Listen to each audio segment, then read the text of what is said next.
Hey everyone, welcome back to another episode of Not Just a Bikini Girl podcast. Thank you so much for joining us today. I've got another lovely lady that I've met on Instagram. Her name is Sophielaa, and I'm trying to think how we actually kind of met, or how we started talking. I think it was with Becky. I think I started following Becky first, and then kind of saw yourself, Sophie. But just a quick introduction to who she is. She's recently competed. She, I think, competed at the same time that I did in June. Came second in, if I say this wrong, Sophie, let me know. UKD.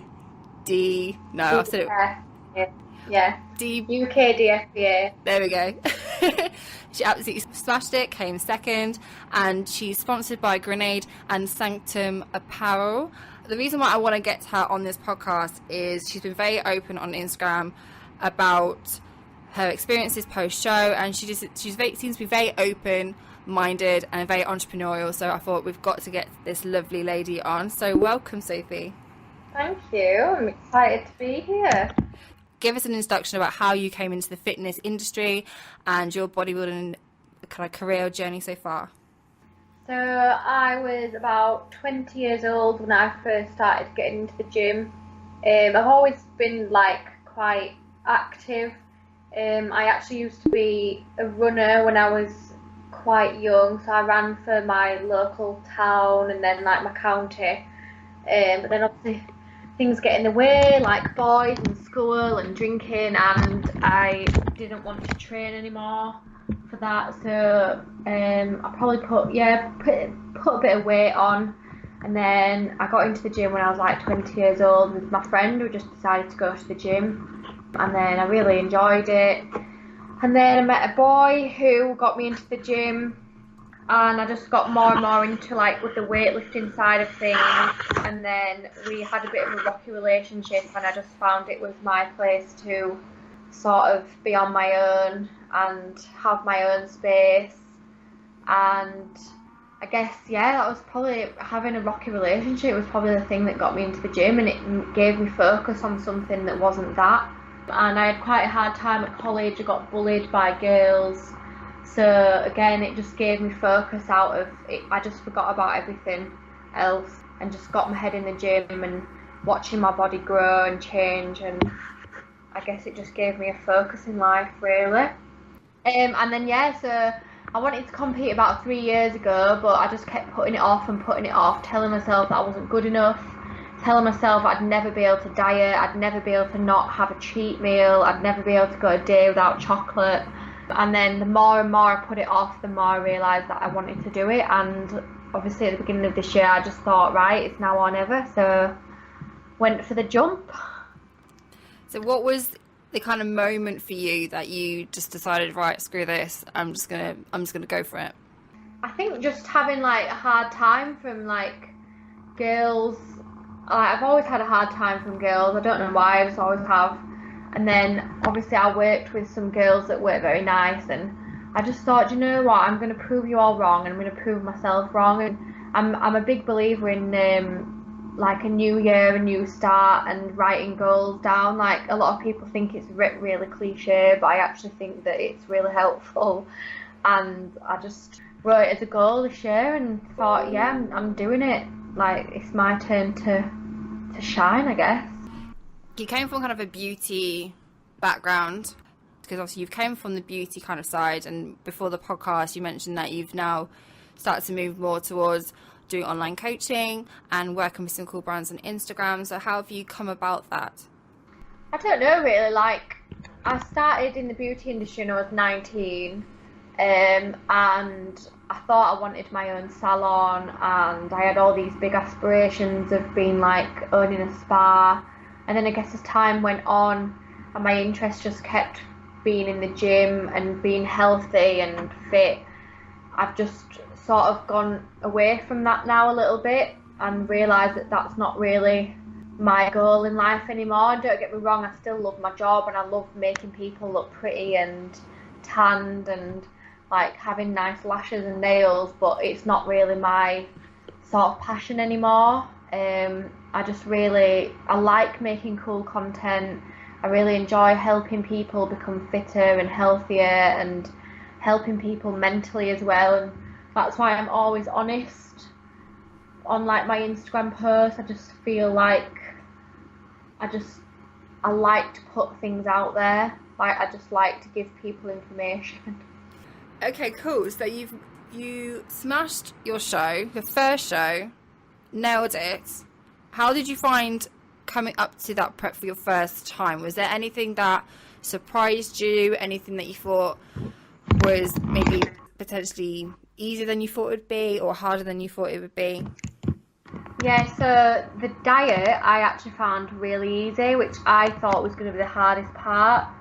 So I started dieting at 18 weeks out, and I thought, God, 18 weeks is a long way to go. And I actually had a prep coach who didn't really do me any justice, and she was making me do a lot of exercise, and it wasn't the food that bothered me really. I wasn't hungry. In fact, I was that exhausted I didn't even want to eat. So I got to about 15 weeks out, and I was thinking, God, I really don't think I can do this. Like, I'm exhausted already. Got closer and closer. My exercise was going up. My food was dropping, but I still didn't even want to eat because I was just not hungry. And then I actually went to Mexico for a week for a friend's wedding, and I laid on the sun lounger, and I just thought, I'm not doing this. Like, I've just eaten like a pig for a week. I love food too much. I don't want to embarrass myself. I'm going to embarrass myself. I might as well just quit now. And then I flew home, obviously got home, and then I thought, no, I'm here now, I'm doing it. Changed coaches, and I would say the hardest thing for me was my brain just didn't really function that well. So I just didn't think about things properly yet, and it's true saying prep brain is a thing. You know, they say you get baby brain, well, you get prep brain as well. So just things like I forgot to take things to the gym that I needed for work, like my bra or my knickers. I forgot to put washing on, or I'd put washing on and leave it in there for like 48 hours. Like, I'd cut myself while cooking. I just did so many things and all I could think was, I can't wait for this to be over so I can get my brain back. Like, the food didn't really bother me, and I thought that was going to be the hardest part. Prep brain is real. Like, I completely agree with you. I just thought it was a thing that everyone was just saying. It described as like a trend, but I was like, oh, no. That actually has, like, telling the truth. Yeah, it really is real. Like, I used to pull out on people at junctions and think, why have I just done that? Like, I could see they were coming, but I still just went. Oh, man, the amount of times that I drove and I thought, how have I got home in one piece? I have no idea. Yeah, scary. So talk us briefly about show day. Like, did you enjoy it? How was the experience? Yeah, I absolutely loved show day. Well, I loved being on stage. As soon as I got up there, I just thought to myself, I am so glad that I've done this. I felt $1 million, I'm not going to lie. I felt amazing. I looked good. Like, I'd worked so hard to get up on that stage, and I just thought, this is it. I'd say that stage day isn't as glamorous as I think you think it might be. There's a lot of waiting around. No one really tells you what to do. Like, you're looking around thinking, like, who's in my category? Who's going to be on stage with me? What time do I need to go backstage? What time do I need to get ready? And there's not really much help. You've just kind of got to figure it out for yourself. I don't know if anyone else's show is different, but mine wasn't very well organised at all.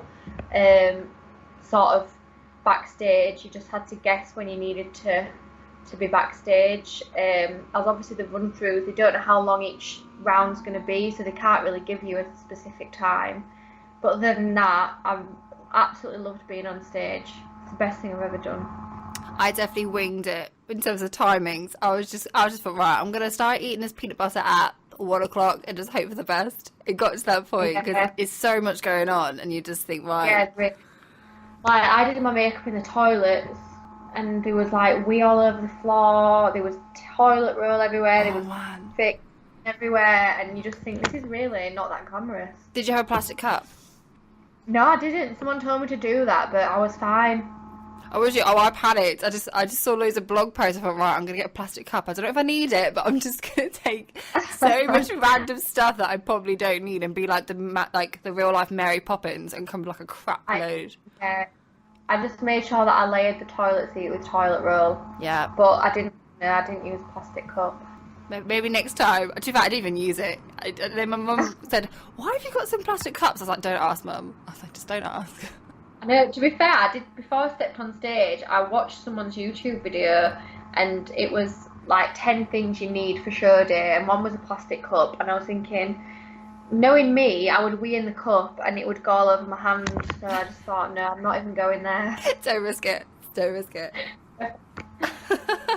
So a lot of the general trend you see with some bikini competitors is they do one show and then they do another show kind of back to back. Now I know that me and you didn't do that for different reasons, but I don't know whether you wanted to share the reasons why. I think, did you qualify for the finals? I don't remember if you did. Well, basically, my show was an amateur show, so you only qualified for the finals if you were the winner of each round. Okay. So that's obviously why. So I would have been in the finals like next week. But yeah, because it was just an amateur show and like first timers, you only qualified for the finals if you were the top placing winner. Oh, okay. So did you think about doing another show after that, or what was your thought process? Yeah, so I was going to do one called Lifting Girls. I don't know if you've heard of that. Yeah. I think that was beginning of this month. But obviously, as a lot of people know, I went through a really bad stage of binge eating after my show. And I just thought there's no way that I can get myself... I could have probably done it now, thinking about it. But at the time, sort of the 6 weeks after my show, I just thought there's no way that I can even start dieting again. Like, my brain just would not let me do it. So yeah, that's why I didn't end up doing it. So that moves us swiftly on post-show and kind of one of the main topics that we're going to discuss today. So binge eating is definitely, I don't really like to say that word, but let's just roll with it. It's one of those experiences that a lot of bikini girls suffer with. They struggle.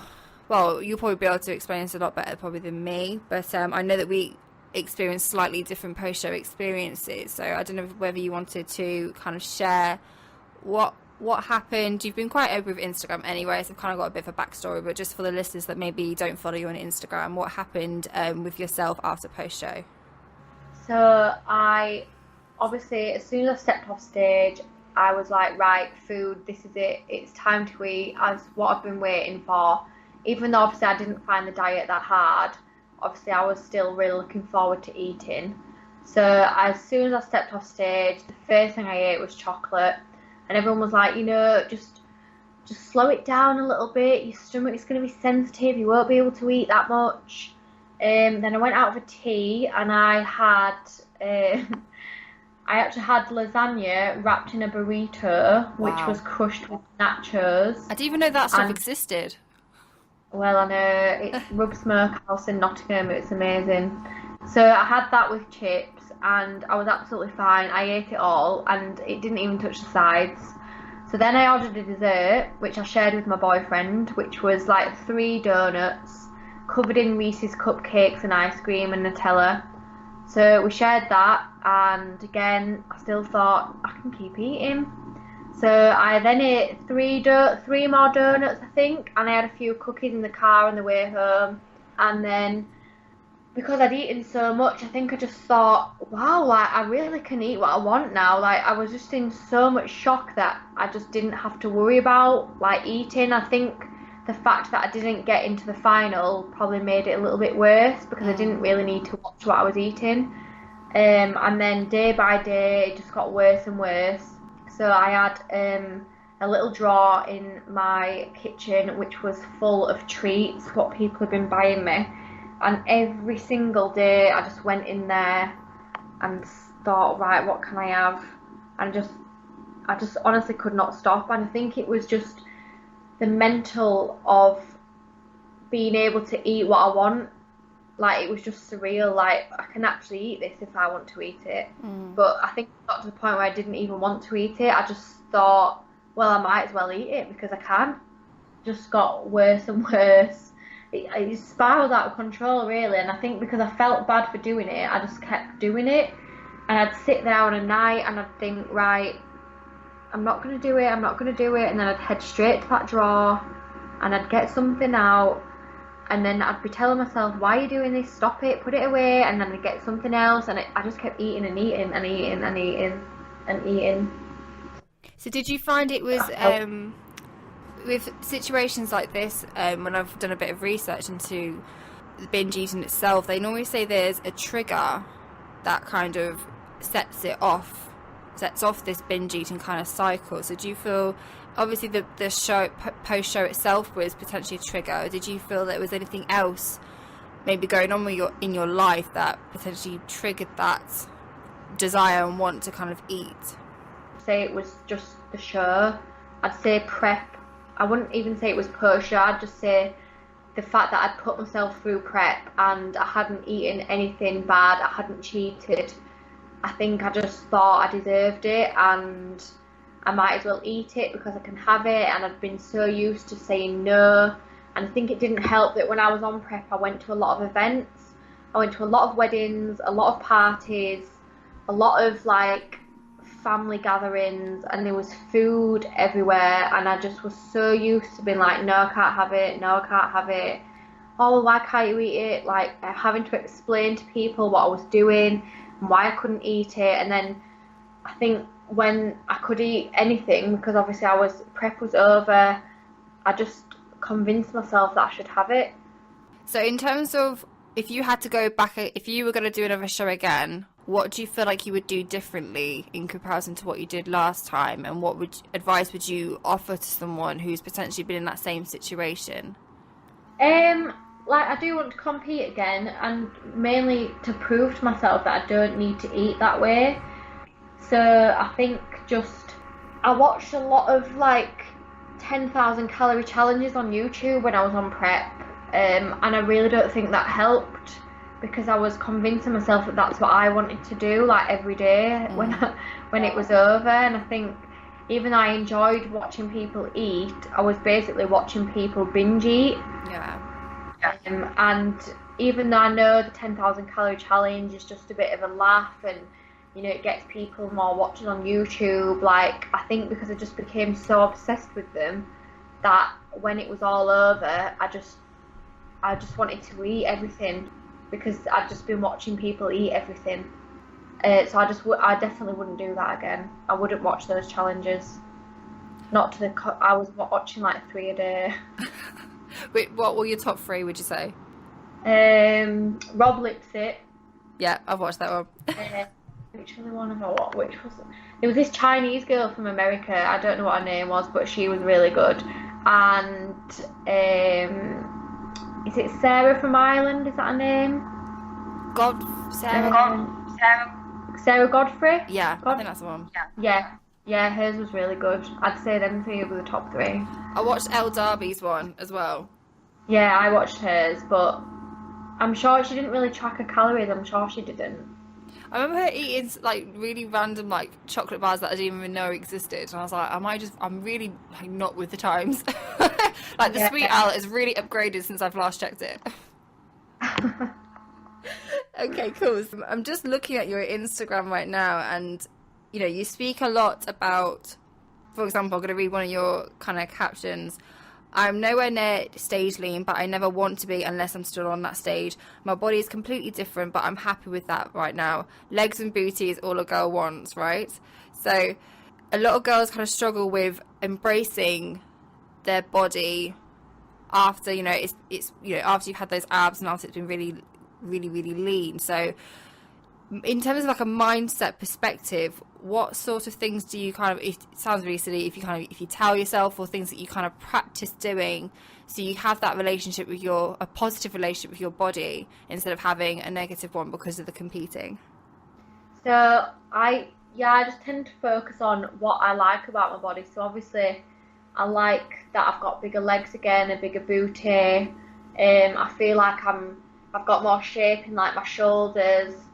So instead of focusing on the fact that I don't have a lean stomach or a flat stomach, or, you know, I don't have a lean back anymore, I focus on the things that I do like about myself, like my bum and my legs, and even just like, and then I think about how how I was when I was that lean. Like, even though I looked good, I wouldn't necessarily say that I was mentally in the right place, which, you know, you're not going to be. That's why you put yourself through it, to make yourself mentally stronger, but you're not. I mean, I'm not going to lie, I wasn't 100% happy when I was on prep. Like, I couldn't wait for it to be over, like I said, because I wanted to get my brain back in gear and get to know my friends again, get to know my boyfriend again. And I just know that it's not a what's the word I'm looking for? Something that you can keep up to all year round. Like, I don't know how girls do it. I really do not know how girls stay lean all year round and stay happy. I really don't. I think when you get to that stage, obviously, you know, and a lot of listeners will know, I think it's that accepting, like, there's a lot of sacrifices involved. Oh yeah. I can only imagine, you know, if you're a full-time pro bikini competitor, you know, the Janets and the Courtney Kings and all that sort of thing. I guess they just kind of accept that they've got, like, they're the kind of sacrifices that they have to make, which, you know, it has its pros and it has its cons, but yeah. I think if you don't work that much as well, I think things like that would make your prep a lot easier. You know, like these pros who are in America and doing the Olympia, like, that is all they will do. So they'll have more rest time, they'll be able to sleep longer hours. You know, they've probably got people making the food for them. But when you're doing it all yourself, there's so much going on mentally. You just can't wait for that break. So when you do start being able to eat, like, more food and give yourself more energy, even though you've got the weight gain, I think you've just got to remember the mental side of it as well. Yeah, no, definitely. I was very much the same. Even though I enjoy the process, I was very much, I wanted my brain back, for sure. I just wanted to be able to, same as you, remember that there was washing, remember that I had to do the dishwasher, remember that I had to return this Gymshark, you know, parcel, or I'm not going to get my money back. Like, just little things like that. And I think people take that for granted. Oh, definitely, yeah. I took so many things for granted before I went on to prep. So you mentioned previously that you're self-employed, so you run your own business. How did you find that dynamic? Because obviously being self-employed and competing are two very, very, very demanding things in life. So how did you go about balancing that and making sure that one wasn't kind of as affected, I can't even say that word, as affected, if that makes sense? I did find it really difficult. Like, I was getting up at 5 a.m. for cardio, then, because I train in the morning because I work late hours, so I was starting work at 10 rather than 9, you know, just to give myself more time in the morning. But then I was working till maybe 8 o'clock at night, 9 o'clock at night, and then obviously having to maybe do a bit more cardio and prep food. And I guess I kind of put a front on when I was at work, because obviously with clients, half of my clients had no idea what I was doing anyway, so they just kept telling me that I was losing weight, and I was just like, oh, thanks. Like, I'm not going to tell you why, I can't be bothered to get into it. But, like, I think my boyfriend got the brunt of me, really, I'm not going to lie. Like, he couldn't wait for it to be over, because I'd put this false appearance on at work, not even on purpose. I think it was just subconscious. I knew that I couldn't be like that, so I just was happy at work. And as soon as I got home, that was it.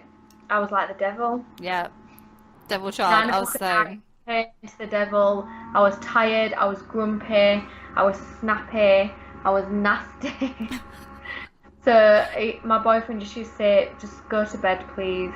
It's like Jekyll and Hyde, isn't it? That's what I kind of felt like. It was like my alter ego just came out of nowhere, and I was like, who is this person? Yeah. So yeah, it was really difficult, but I guess you've just got to do it. It's just what you've got to do. I'd chosen to do prep, so I had to put up with it. I had to deal with it. My boyfriend was very supportive, but at the same time, there was a few points that I literally just thought he was looking at me going, man, just shut up and go to bed, like the same as your boyfriend. And it does take I think it is very demanding on a relationship itself, just from my own personal experience. How did you get on? How did your boyfriend kind of not cope, or that's a really bad word, isn't it, but how did he get on with you prepping? Well, he actually was my coach in the end, so obviously he knew what he was doing was coming from him, So I think he did actually struggle more than someone else would, because he was doing it to me. Like when I was tired and crying, like when I was doing cardio at 9 o'clock at night and I was saying my legs won't work and I was crying, he was like, it's really hard for me to watch because I am doing you, but you're asking me to do it. And he said it's really helping. He said it's a horrible thing to watch you go through, but I feel like he kept saying he felt like it was his fault, but obviously it was my idea. But I think obviously because we're in the similar industry, it's easier. I know girls who have done it and the boyfriends, they're not into the gym, they're not into eating good or eating healthy, and they just wanted to go out all the time and they didn't like really understand. So obviously he's not like that, but I think he really struggled with the fact that he was making me think that way. Oh, bless him. I want to give him a hug and be like, oh, that's bless him.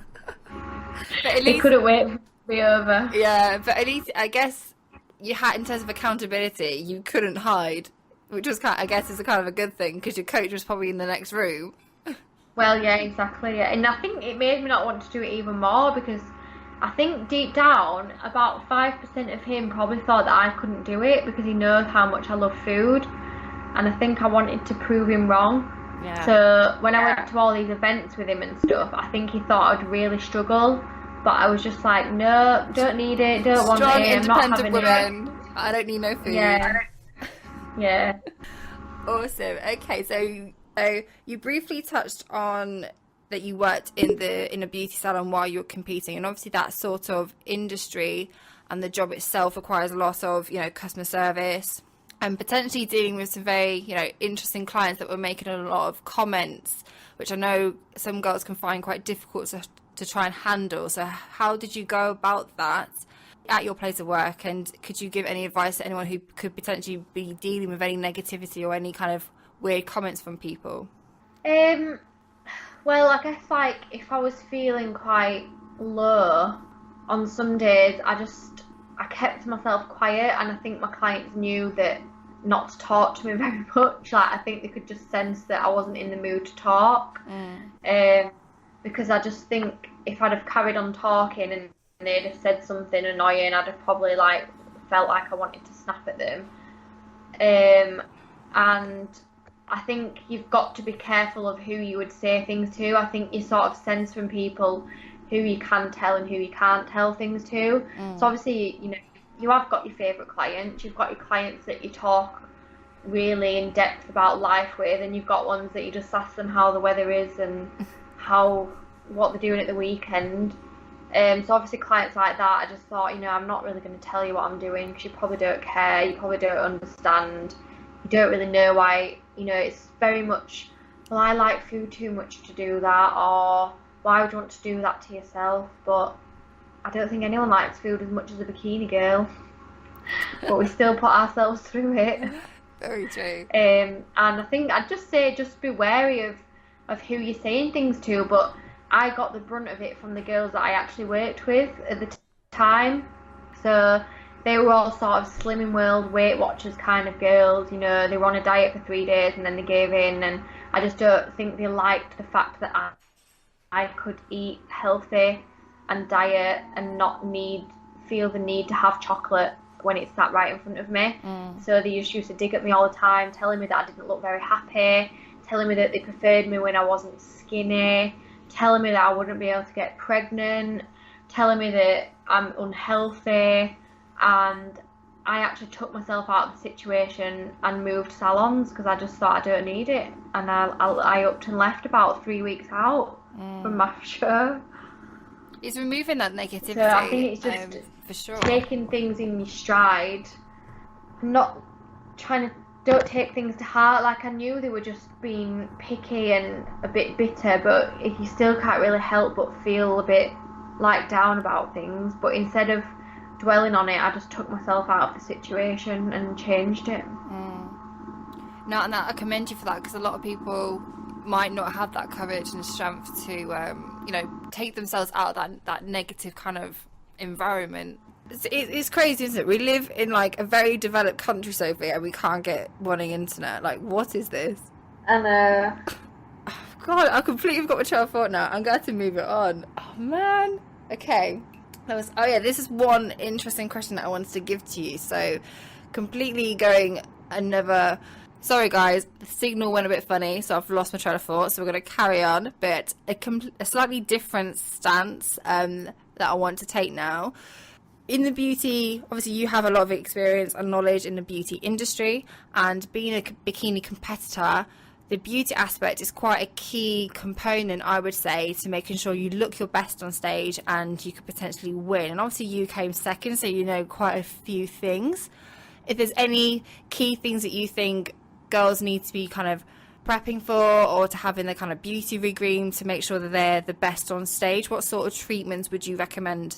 So I'd definitely say your skin is probably one of the biggest things. So having nice skin, it just gives you an overall like glowing look to yourself. I think as a female, it's really important. I know obviously we all can't help having like the most perfect skin, but I think taking things like collagen tablets, like vitamins, like skin, hair and nail vitamins, having regular facials, like using good products, always taking your makeup off before you go to bed, just things like that is just getting your skin prepped healthy, so when you step on stage you look healthy, you're glowing, because if you think you're going to be tired when you step on stage, you're probably going to have a bit of bags under your eyes. So if you've got bad skin as well, it's just not going to help that overall look. So if you've got really nice skin, then that definitely helps.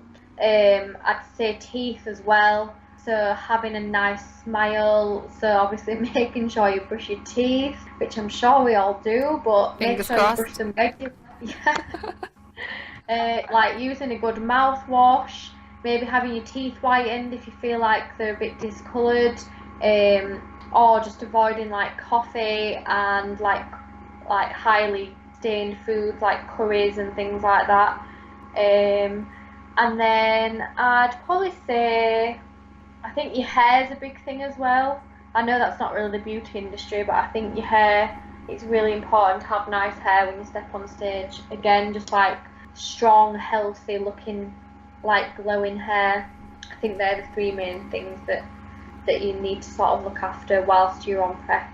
Was there anything you did differently or increased during your contest prep in terms of your kind of beauty routine? No, to be honest, it probably got a bit worse because I couldn't be bothered. I went on the sunbeds quite a bit because I knew that I was going to have the fake tan, and I wanted my natural skin to have a bit of colour, which again, you know, I'm not going to fully recommend that. I know they're not great for you, but it was also just something for me to take my mind off on an evening, especially on a weekend. Like on a Saturday night when I'd usually go out for tea and have a cheap meal, I just went on the sunbeds instead. Like just drove into town, which is like a 30-minute drive from me, and went on the sunbed. You know, it was like an hour and a half of time. But no, I definitely made sure I took my makeup off because I can get quite lazy with that sometimes. But because I knew that I wanted nice skin on stage, I just made sure that I was taking my makeup off properly every night before bed and cleansing my skin and moisturising. And what do you think too, so when I started researching into this, a lot of people were saying that waxing was quite a good thing to do to prep your skin, but there was kind of the other side where people were saying, oh, there's no point starting your waxing now if you're just a few weeks, maybe 6 to 8 weeks out of your show. Like, what would you advise? I definitely advise like a bikini wax because for the show, because you don't want ingrown, like you don't want to have a shaving rash or ingrown hairs that are then going to mix with like your fake tan, because obviously your bikini bottoms are quite small. But I'd say, yeah, I actually shaved my legs and I V-ed the rest of my body, but I always wax my bikini line anyway, so I knew that I wouldn't have that sort of shaving rash ingrown hair look. Not the best look. No, but I definitely say that that's probably one of the main things that you should think about getting waxed like a few months in advance, so that by the time it comes to show, you can have it done like a few days before and you're not going to react because you've been having it done anyway. Yeah. Do you wax yourself? No, definitely not. So some beauticians could say, yeah, I wax myself. I'm like, that takes a certain like sort of willpower and strength that I would love to have. Yeah, I've got no idea how people do that. I could not do that. Self-inflicted. I know it's technically self-inflicted competing, but waxing, it's like completely different game. Oh, yeah, yeah. Oh gosh, I could talk about beauty for ages. Last question that I've got for you, I'd say, because I know you're really, really busy today. I know it might sound a bit cheesy, but being positive, that sometimes can be very, very hard, especially with, you know, the rise of Instagram. It's very, very easy to start comparing yourself to different girls, and I know you've touched on this in your kind of caption. So there might be some girls listening to this that are struggling with that, especially maybe post-show. So how, if you had any kind of key advice or things that you would say to someone if they came to you with this problem, what would you kind of advise them? I'd just say that, you know, there is only one you, and we were made to be different to everybody else. And you might look at someone and think they look great, but we've actually got no idea how they feel. Like, they might hate themselves, like they might not actually be happy. They're just putting a front on for Instagram. You know, they might have a really good body, but they might be really down. They might not be able to sleep properly. They might be actually starving themselves. They might be injecting drugs. Like, we do not know how other people come about getting their bodies, so we can't compare our journey to theirs because we do not know what their journey is. Like, we only know our own journey, and I think you've just got to accept yourself on your journey, whether you're putting weight on, whether you're losing it. And, you know, at first I felt really guilty for not being lean because I was telling myself that I'd let myself go. But really, I hadn't. Like, I know that if I want to do it again, I can do it. But right now, it's not the life that I'm living. I'm not on prep anymore. Like, I'm enjoying my life. I'm going out with friends. I'm going out with my boyfriend. I'm spending time with family. I'm laughing again. I'm joking again. And I think really mental health is more important than the way that people look. And you can't judge someone's mental health by looking at their picture on Instagram and thinking that they look better than you, because they might not feel as good as you. No, that's very true. I think it's definitely having that balance with anything you do in life, whether it's competing or not. It's so key. It's so key. Yeah, a balanced lifestyle is definitely the way to go. And I think, you know, it's hard to find that balance between like a work, gym, healthy eating, like eating out lifestyle, but it can definitely be done. I definitely agree with you. Probably a few years ago, I'm very much like an all or nothing sort of person, and I think it takes a lot of trial and error. I don't know if you agree with that. It takes a lot of trial and error and kind of knowing what works for you. Definitely, like balance for someone else might not be balanced for another person, but we're all on our different journeys. As long as you're happy with the decisions that you're making, I'd say that's pretty much balance kind of nailed. Yeah, it's definitely a journey, finding the balance. You can't get it right straight away. You know, you need to find out what you do enjoy doing yourself. You might do something because you feel like you have to, but actually not really enjoy it. And it takes a while, I think, to find that balance between going to the gym and how often you should go, and how often you should go out, and how often you should have like a cheat meal or treating yourself. And I think it does take a while. I don't think I've found it yet, really. Have you started looking at shows next year? Is there any that you've got in mind at all? I would really like to do the category up. I'd really like to do toned or wellness, but I'm not really sure that I'm big enough, really. Like, I like to think that I've built muscle, but then I think at the same time it is a little bit of body fat as well, so I think then when I diet down, I'm not sure that I'll be able to carry off that sort of look. But I'm going to America at the end of April, so it needs to be before that, really. So maybe UK BFF or the PCA show in April sometime. So when would you start prepping ideally for that? Just straight after Christmas. I'm quite lucky, really. My body responds very, very fast.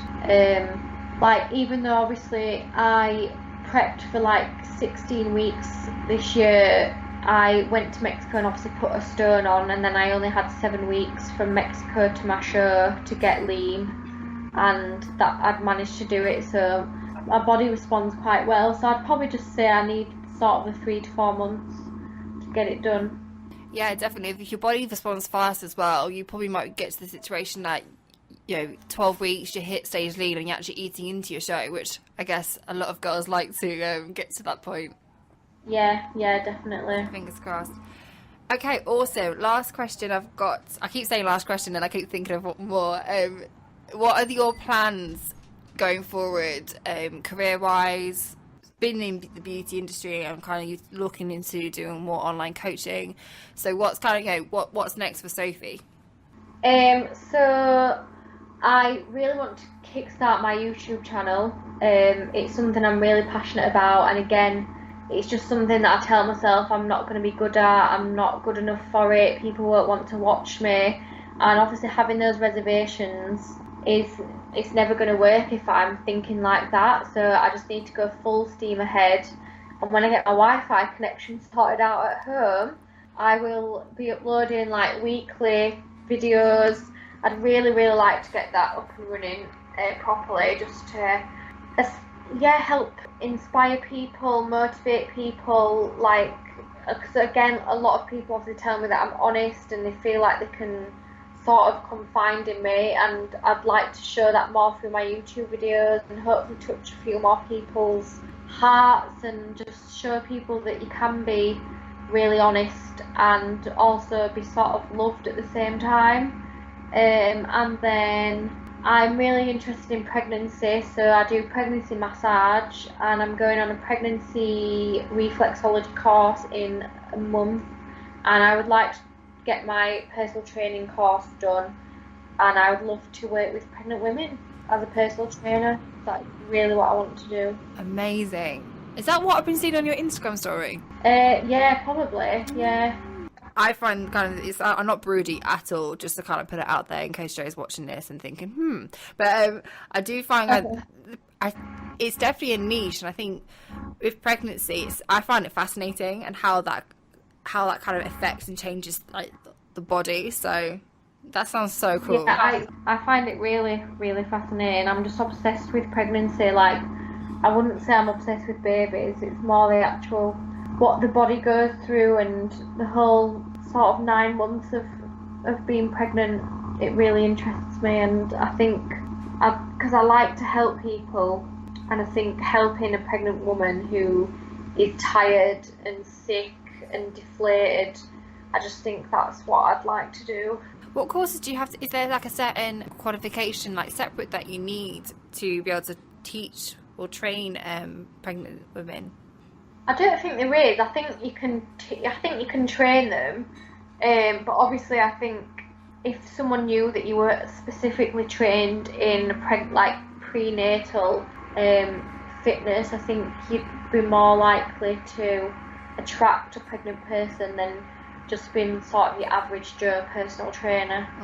I know that if I was pregnant and I was just wanting to get into the gym to sort of help my baby, I wouldn't really want to just go to any old personal trainer. I'd probably want to go to one that focused on. Yeah. Well, obviously this is a long way away from myself, but I know when I get pregnant, I know who to contact. Yes, definitely. Be my pregnancy coach. Amazing. Yeah. Awesome. Well, I'm going to wrap it up there, and thank you so much. Sorry if there was a little bit of Wi-Fi cut out throughout this whole podcast. Like, can't believe that we live in the UK and we still have to deal with Wi-Fi issues. But Sophie, thank you so much. If people want to get in contact with you or speak to you about anything that you've discussed on this podcast, where can they find you?